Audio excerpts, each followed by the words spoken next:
Pasar malam terakhir. Di sebuah desa kecil di kaki pegunungan, ada cerita lama yang tak pernah benar-benar dibicarakan. Hanya orang-orang tua yang sesekali menyebutnya dengan suara pelan, tentang pasar malam yang muncul hanya setahun sekali, tepat di malam gerhana bulan. Namanya Pasar Malam Rawa Sepi. Malam itu, Rudi dan teman-temannya, anak-anak muda kota yang sedang berlibur di pegunungan, mendengar suara musik di kejauhan. Dentuman dangdut lama, lampu warna-warni berkedip, dan suara tertawa anak kecil. Mereka penasaran, karena sebelumnya warga desa bilang tak ada hiburan malam apapun di sekitar situ. Kayaknya seru tuh, kata Dito. Tanpa pikir panjang, mereka menelusuri jalan tanah ke arah suara. Di balik kabut tebal, mereka melihatnya. Sebuah pasar malam besar berdiri di tengah padang terbuka, dikelilingi pepohonan tua. Penuh lampu. Ada biang lala, komedi putar, wahana rumah hantu, dan penjual makanan. Tapi yang membuat mereka merinding adalah wajah para pengunjungnya. Pucat, diam, mata kosong. Seolah semuanya sedang memakai topeng, tapi bukan topeng. Mereka ditawari tiket gratis.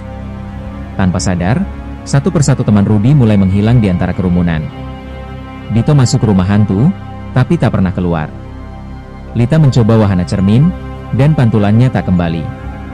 Rudi mulai panik. Ia berlari menuju gerbang, tapi penjaga pasar menghadangnya. Sudah punya tiket masuk, kan? Katanya. Tapi, belum ada tiket keluar. Keesokan paginya, warga desa menemukan lapangan itu kosong. Tak ada tenda, tak ada jejak pasar. Hanya satu hal yang tertinggal, sebuah boneka lusuh dan tiket sobek bertuliskan, Pasar Malam Rawa Sepi. Sekali masuk, selamanya menetap. Mereka bilang, jika kamu mendengar suara musik pasar malam dari gunung saat gerhana, jangan dekati. Jangan cari sumbernya.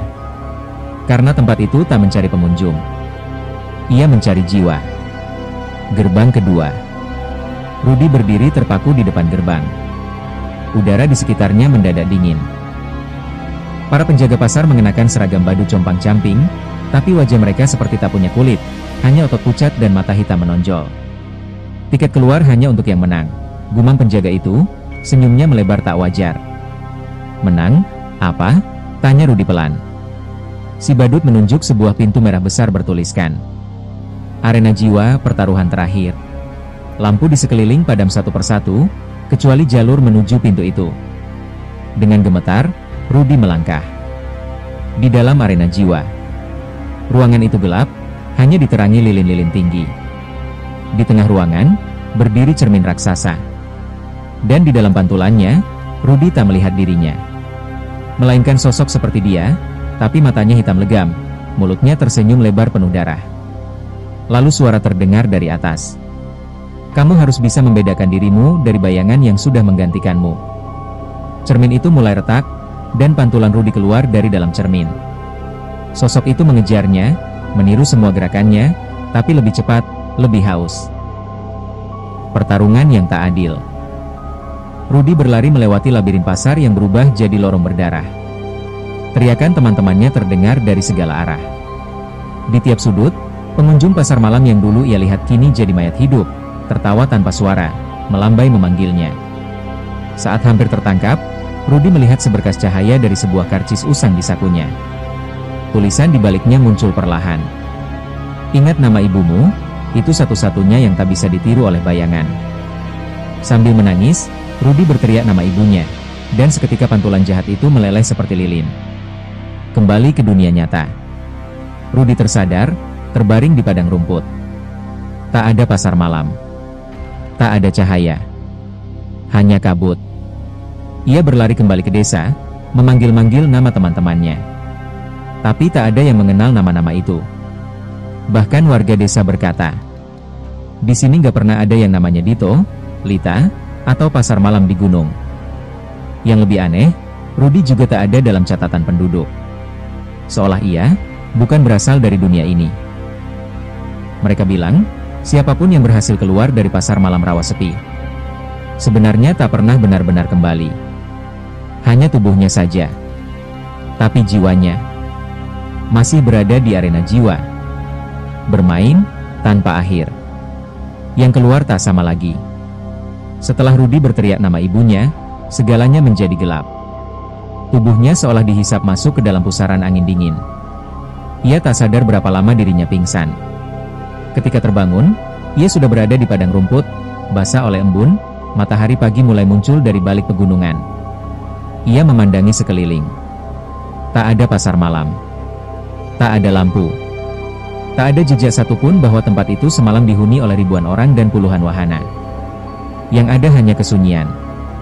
Sunyi yang menyakitkan telinga. Rudi kembali ke desa.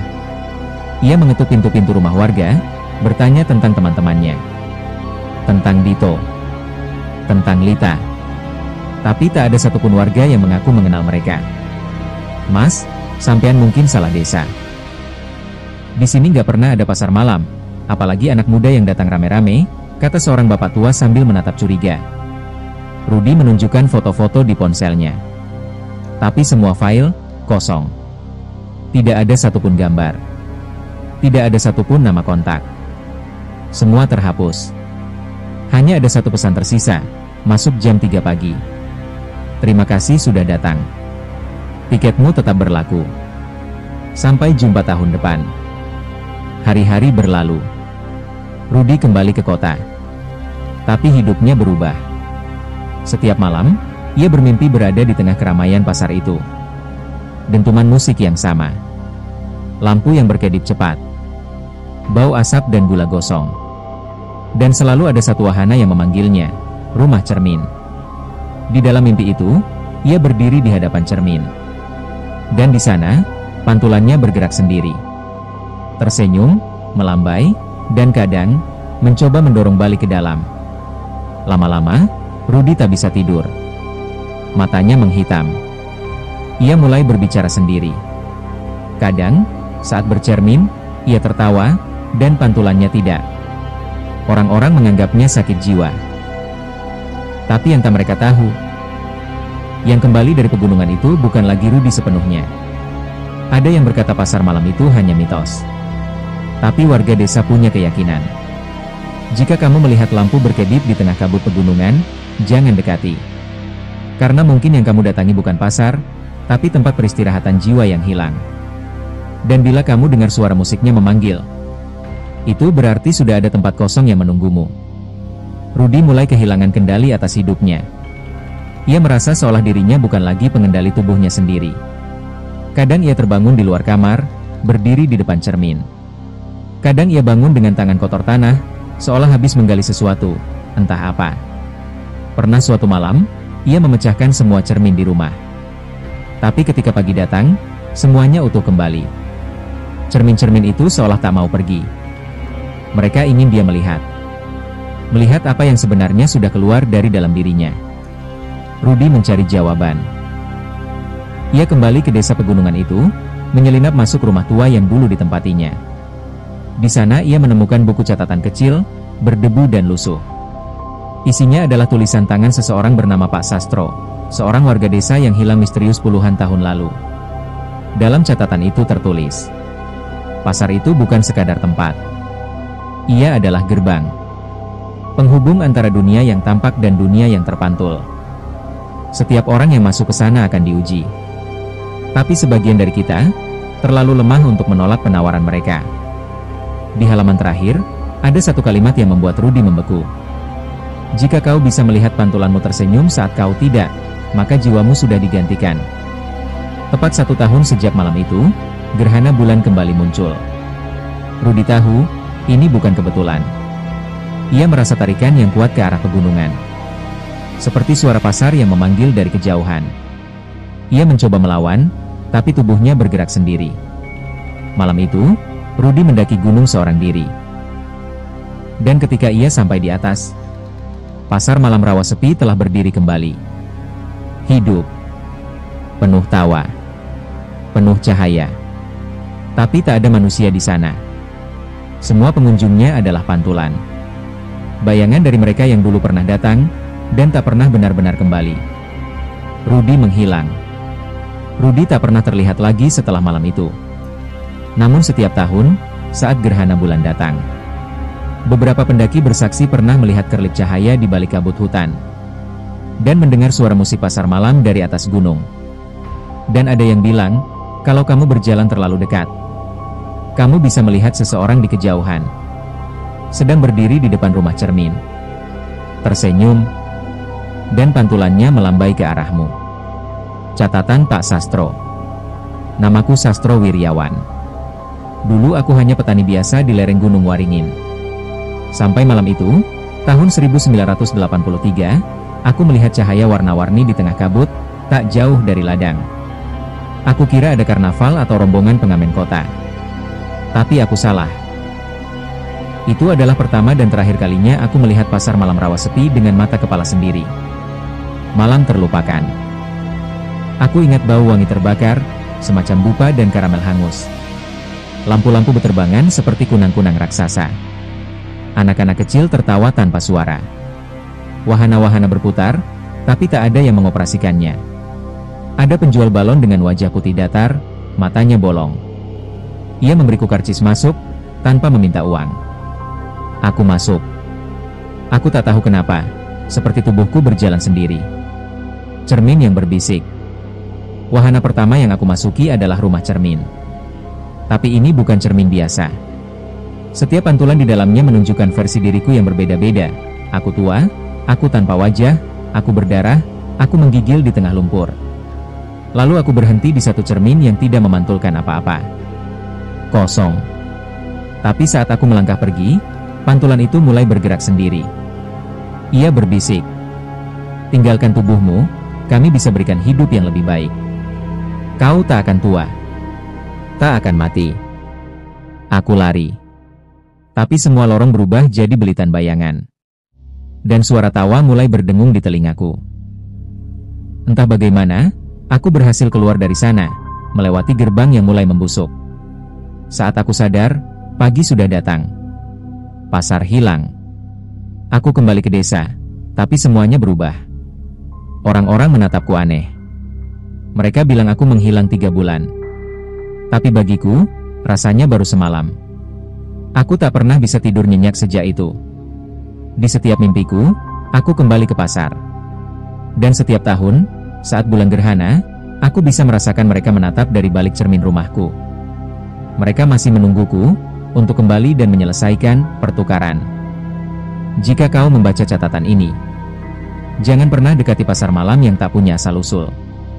Jangan pernah memakan apapun dari sana. Dan yang paling penting, jangan pernah menatap pantulanmu terlalu lama.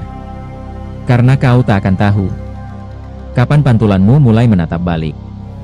Berikut kelanjutan cerita pasar malam rawa sepi, bagian 5, panggilan terakhir Pak Sastro. Dalam format naratif bacaan. Panggilan terakhir Pak Sastro.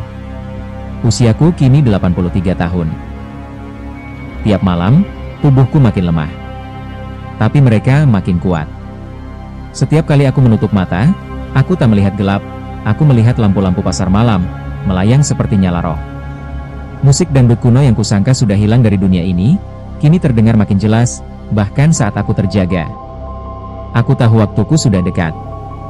Karena semalam, cermin kamar mulai memantulkan sesuatu yang bukan aku. Cermin yang bergetar. Cermin itu retak sedikit. Tapi bukan dari luar, retaknya dari dalam. Pantulan di sana masih mengenakan bajuku. Tapi ia tidak batuk seperti aku. Ia berdiri tegak. Ia tersenyum. Dan saat aku pergi meninggalkannya, pantulanku tetap menatap ke arahku. Malam itu, aku dikunjungi oleh mimpi lama. Aku kembali ke rumah cermin. Tapi kali ini, semua pantulan diam, seperti menunggu sesuatu. Di ujung lorong, ada pintu merah tua bertuliskan, Sastro Wiryawan, tiket terakhir. Anak cucu yang tak mengenalku. Pagi harinya, aku bicara pada cucuku. Tapi ia hanya menatapku kosong. Ia bilang namaku tak pernah ada di kartu keluarga. Istriku meninggal bertahun lalu, tapi bahkan fotonya tak lagi ada di dinding. Semua mulai hilang. Satu-satunya yang tersisa hanya buku catatan ini, dan suara musik pasar yang makin mendekat. Mereka akan menjemputku malam ini. Aku tak bisa menolak lagi. Batas antara dunia nyata dan pantulan sudah hancur. Aku menulis ini dari dalam kamar. Lampu mulai berkedip sendiri. Di luar, aku melihat kabut menebal. Dan di kejauhan, aku melihat biang lala perlahan berputar di balik pepohonan. Mereka sudah membuka gerbang. Aku sudah lama berhutang ke sana. Tiketku belum dibayar lunas. Saat kau baca ini, aku mungkin sudah masuk kembali. Jangan cari aku. Jangan cari pasar itu.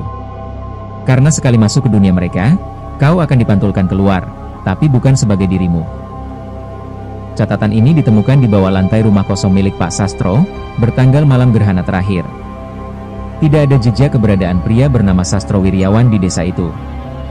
Tapi kadang, saat malam berkabut datang, beberapa warga bersumpah melihat seorang pria tua berdiri di bukit, menatap pasar malam yang hanya muncul untuk menjemput jiwanya yang tertunda. Gerbang Pantulan. Setelah kepergian Pak Sastro, buku catatannya ditemukan oleh Arwan, seorang mahasiswa antropologi yang sedang meneliti mitos-mitos lokal di desa kaki Gunung Waringin. Arwan awalnya menganggap semua itu hanya cerita rakyat yang dilebih-lebihkan. Tapi ada satu bagian dalam buku itu yang membuatnya penasaran. Gerbang Pantulan hanya terbuka bagi mereka yang pernah menatap matanya sendiri, dan tidak takut dengan apa yang dilihat. Di halaman itu, tertempel sebuah potongan tiket tua yang warnanya memudar, dengan tulisan samar. Tiket keluar hanya berlaku sekali. Arwan melakukan eksperimen aneh. Ia mencetak ulang tulisan-tulisan mantra dari buku sastro, dan membacanya di depan cermin bulat besar yang ia pasang di kamar kosnya. Malam pertama, tak terjadi apa-apa. Malam kedua, cermin berembun meski jendela tertutup rapat. Malam ketiga, pantulannya tidak bergerak. Ia menoleh ke belakang. Tak ada siapa-siapa. Tapi di cermin, ada bayangan orang lain berdiri di belakangnya, hanya terlihat sekilas, sebelum menghilang. Pintu itu ada di dalam cermin. Beberapa hari kemudian, Arwan hilang dari kosnya. Polisi tidak menemukan jejak perlawanan atau tanda-tanda orang kabur. Hanya ada satu benda yang janggal. Cermin besar itu pecah di bagian tengah, tapi dari dalam retakan, bukan dari luar. Dan yang lebih aneh, salah satu teman Arwan bersumpah melihat bayangan Arwan berjalan di pasar kota beberapa minggu kemudian. Tapi ia terlihat aneh, senyum lebar, mata kosong, dan tak merespons saat dipanggil. Warga tua percaya, pasar malam Rawaseti bukan tempat fisik, tapi semacam proyeksi dari dunia bayangan. Cermin-cermin yang ada di rumah hantu pasar malam itu bukan hiasan. Mereka adalah gerbang. Gerbang ke tempat di mana jiwa-jiwa yang sudah tertukar disimpan, menunggu tubuh baru untuk ditinggali. Mereka tidak bisa mati. Mereka hanya bisa menunggu. Menunggu seseorang seperti Arwan, yang cukup penasaran untuk menatap terlalu lama. Jika malam ini kamu melihat cerminmu berembun padahal tak ada hujan. Jika pantulanmu berdiri setengah detik lebih lambat. Dan jika kamu mendengar musik dari kejauhan saat seisi rumah sudah tidur. Jangan dekati. Jangan tanya apa-apa. Karena gerbang pantulan sudah terbuka. Dan mereka sedang mencarimu. Untuk menggantikan tempat yang belum terisi. Arwan terperangkap di dunia pantulan. Gelap. Arwan membuka matanya, tapi yang terlihat hanyalah bayangan kabur, pantulan-pantulan aneh seperti kaca pecah yang saling tumpang tindih. Ia tidak lagi berada di kamarnya. Di sekelilingnya, dinding-dinding seperti cermin rusak, memantulkan dirinya dalam ratusan versi. Semua tampak seperti dirinya, tapi tidak sepenuhnya. Ada yang matanya hitam. Ada yang menangis darah. Ada yang tersenyum terlalu lebar. Dan semuanya menatap langsung padanya. Pasar tanpa suara. Arwan berjalan dalam diam. Di sekitarnya ada pasar malam, tapi tanpa suara. Biang lala berputar, komedi putar berderi perlahan, lampu-lampu menyala, tapi tak ada musik. Tak ada tawa. Hanya keheningan seperti ruang hampa. Lalu ia melihat mereka, para pengunjung. Mereka semua berdiri diam, menghadap cermin yang tergantung di langit-langit pasar. Tak ada wajah di mereka. Hanya lekukan kosong tempat mata dan mulut seharusnya berada. Dan satu persatu, mereka mulai berbalik menghadap Arwan. Dan tersenyum. Di salah satu cermin, Arwan melihat pantulan dirinya yang sekarang berada di dunia nyata. Senyumnya kaku. Gerakannya aneh. Tapi semua orang mengira itu dirinya. Pantulan itu sedang duduk bersama ibunya di rumah. Berbicara. Hidup seperti biasa. Tubuh Arwan sudah ditempati. Kau lambat, Arwan, bisik suara dari atas. Harusnya kau tidak menatap terlalu lama. Sekarang kau di sini, bersama kami. Peraturan dunia pantulan. Di dunia ini, waktu tidak berjalan. Tidak ada suara, kecuali bisikan mereka yang pernah tertipu. Setiap gerhana bulan, gerbang akan terbuka. Dan satu jiwa boleh keluar, jika ada yang cukup bodoh untuk menggantikannya. Arwan sadar, jalan keluar bukan melarikan diri, tapi mengelabui orang lain. Dan itu berarti, menunggu. Muncul di pantulan-pantulan cermin dunia manusia, mengintip. Memanggil lewat mimpi. Menawarkan kebenaran. Sampai ada seseorang yang cukup penasaran seperti dirinya dulu. Arwan kini hanya bayangan. Terkurung di antara lapisan cermin dan pantulan dunia. Tapi jika suatu hari kamu merekam cerminmu dan melihat bayangan yang tidak kamu lakukan. Jika kamu bangun dengan wajah sendiri menatapmu dari sisi kaca. Mungkin itu Arwan. Dan mungkin, dia baru saja menemukan jalan keluarnya. Penjaga cermin. Tak semua jiwa yang masuk ke dunia pantulan tersesat. Ada satu yang tetap sadar, tetap mengingat, dan menolak untuk digantikan. Ia dikenal sebagai penjaga cermin. Sosok yang tak lagi memiliki nama, tapi dikenal oleh jiwa-jiwa terkurung sebagai sesuatu yang ditakuti dan dihormati. Dia dahulu manusia. Ratusan tahun lalu, ia adalah seorang dukun tua, penjaga ritual kuno di lereng gunung. Ia yang pertama kali menemukan pasar malam itu bukanlah tempat hiburan, melainkan gerbang dimensi lain, terhubung lewat pantulan, bayangan, dan janji yang diucapkan dengan mulut tak berbentuk. Demi menyelamatkan murid-muridnya, ia melakukan hal terlarang. Menukar tubuhnya sendiri dengan satu gerbang utama. Kini ia tidak hidup, tapi juga tak mati. Ia adalah bagian dari struktur dunia pantulan itu sendiri. Wajahnya tidak boleh dilihat. Penjaga cermin tak bisa dipandang langsung. Setiap jiwa yang mencoba melihatnya, akan melihat bayangan terburuk dari dirinya sendiri. Ia tidak bicara. Ia hanya menunjuk. Dan ketika ia menunjuk satu cermin, itu artinya jiwa di dalamnya akan dikembalikan, dan tubuh di dunia nyata akan hancur. Suatu malam tanpa suara, Arwan berjalan menyusuri lorong-lorong kaca. Semua pantulan menghilang. Suasana hampa. Di ujung, berdiri sosok berjubah hitam kelam, wajahnya tertutup cermin kecil yang retak di tengah. Tanpa suara, ia mengulurkan tangan. Arwan menunduk, dan melihat bahwa di telapak tangan itu tergenggam tiket keluar. Tapi saat hendak mengambilnya, penjaga itu menggeleng perlahan. Dan menunjuk balik ke cermin yang memantulkan wajah Arwan yang masih tertawa di dunia nyata. Tiket hanya untuk yang jujur. Kau belum memilih mengorbankan siapa. Arwan mundur. Dan tiket itu, terbakar perlahan, menjadi abu cahaya. Penjaga cermin bukan penjaga keselamatan.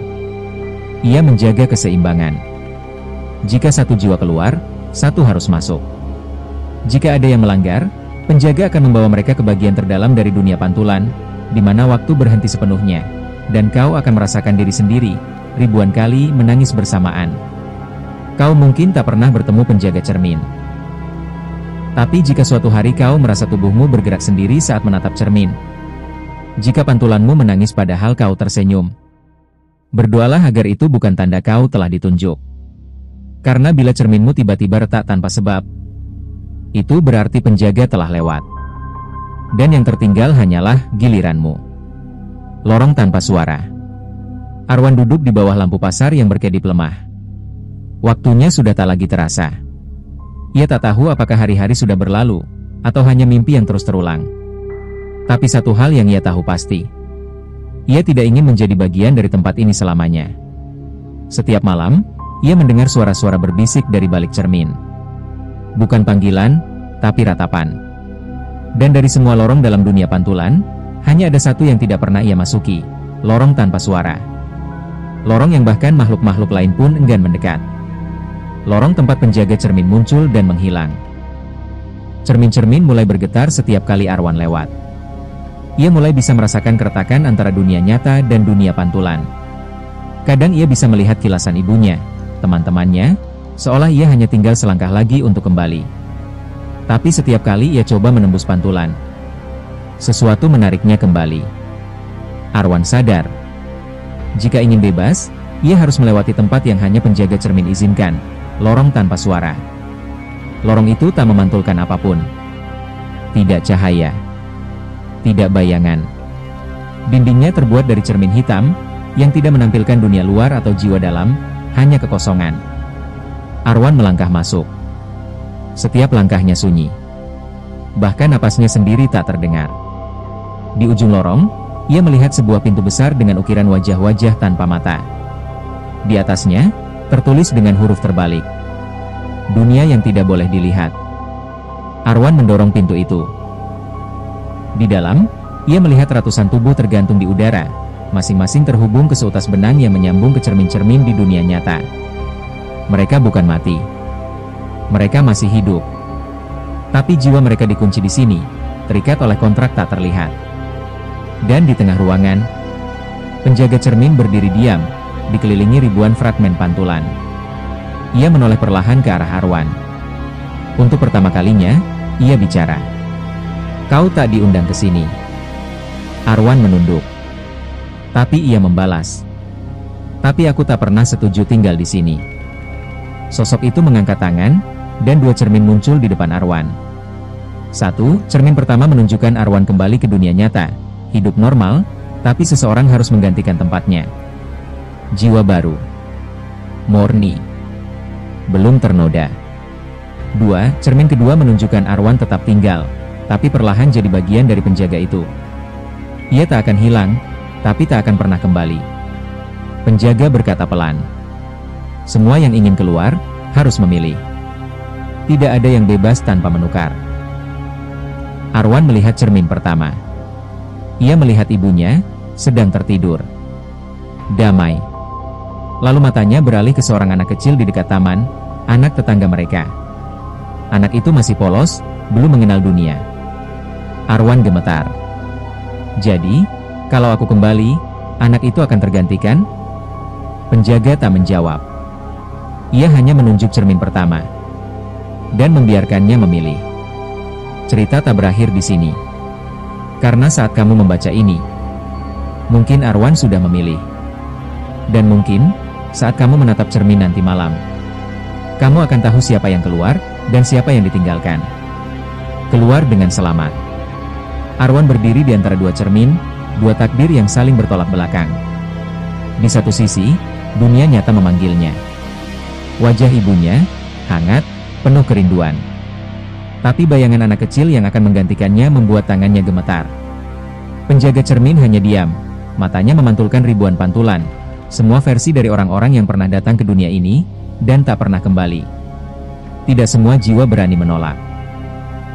Tapi tidak semua pantulan layak menggantikan. Arwan menutup matanya. Ia menarik napas panjang meski udara di dunia ini tidak terasa. Lalu ia berkata, tanpa ragu, "Aku akan keluar. Tapi bukan dengan mengorbankan siapapun." Penjaga mengerutkan dahi. Tiket keluar hanya berlaku dengan pertukaran. Itu adalah aturan dunia pantulan sejak awal terbentuk. Tapi saat Arwan menolak dua-duanya, sesuatu yang tak pernah terjadi sebelumnya mulai terjadi. Cermin-cermin di sekitar mereka retak perlahan. Langit di dunia pantulan menggelap, dan suara ribuan jiwa mulai berteriak, bukan dalam kesakitan, tapi harapan. Penolakan Arwan membuat celah dalam hukum lama. Karena selama ini, tak pernah ada jiwa yang menolak seluruh sistemnya. Dalam sekejap, cermin yang berada di belakang penjaga hancur. Dan dari dalamnya, muncul cahaya yang sangat terang, bukan dari dunia nyata, tapi semacam pintu menuju ruang di luar batas pasar malam, jalan ketiga. Penjaga cermin mundur, untuk pertama kalinya tak tahu apa yang akan terjadi. Jalan itu belum pernah dilewati. Kau bisa hilang sepenuhnya. Tapi Arwan hanya menatapnya dan berkata pelan, "Kalau itu harga untuk tidak mengorbankan siapapun, aku siap." Arwan melangkah masuk ke cahaya itu. Tak ada suara. Tak ada rasa. Hanya diam. Dan tiba-tiba, ia terbangun, basah oleh keringat. Dadanya berat, tapi nafasnya kembali. Di sekelilingnya, semua tampak normal. Ibunya masuk ke kamar, terkejut melihat Arwan menangis sambil memeluknya. "Kamu mimpi buruk lagi ya, nak?" Arwan tidak menjawab. Ia hanya tersenyum. Karena ia tahu, ia benar-benar kembali. Tanpa pertukaran. Tanpa korban. Pasar malam tak pernah muncul lagi. Gerhana bulan berikutnya berlalu tanpa ada kabar pasar malam misterius. Tak ada laporan suara musik dari kabut. Tak ada orang hilang. Tak ada cahaya berkedip dari gunung. Seolah dunia pantulan telah tertutup. Mungkin untuk sementara. Mungkin untuk selamanya. Arwan menyimpan semua catatan tentang dunia itu dalam kotak besi terkunci. Ia tak ingin siapapun masuk ke sana lagi. Ia tahu, tak semua bisa keluar dengan selamat. Tapi suatu malam, bertahun kemudian, seorang anak kecil sedang menggambar di depan cermin. Ibunya memanggil dari dapur, tapi anak itu tak menjawab. Di dalam cermin, anak itu terlihat tersenyum. Tapi tubuhnya di luar tidak.